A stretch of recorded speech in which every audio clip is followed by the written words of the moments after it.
Alam mo, wala akong pakialam sa putang inang sinasabi mong Norman Mangusin laban kay Makagago. Wala akong pakialam dyan. Okay? Ito aminin ko po sa inyo. Ito aminin ko na po sa inyo, guys. Nung isang gabi, may kausap na ako na malapit kay Makagago. Malapit kay Makagago, ini-invite tayo ron. Ini-invite tayo. At ito na rin, aaminin ko na rin sa inyo.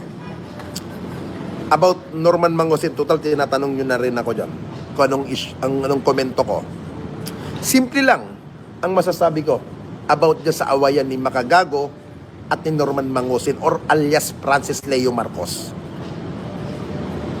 Sa akin, nung pakikipag-usap doon, ang sabi ko, manggagaling ako ng Baguio City, babiyahe ako ng Laguna, tapos wala naman ako mahihita, humingi ako ng TF.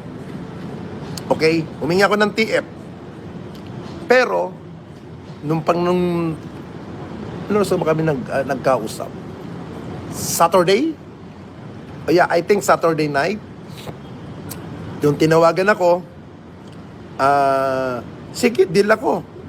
Basta't bayaran nyo ang oras ko doon pagpunta dyan. Mga ganon. But now, nung paggising ko nung Sunday morning, napagtanto ko na hindi na ako tumuloy. Hindi na ako tumuloy doon sa interview kay Makagago.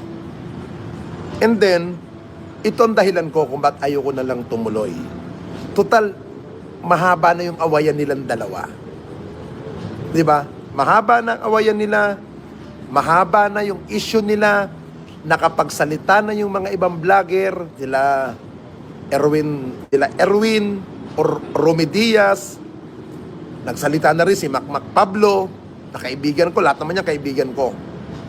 Now, humaba na lang humaba ang awayan. Ako naman sinasabi ko, how many times sa vlog ko, hindi ako nagmo-monetize. Hindi ko hinahabol ang viewer sa aking live.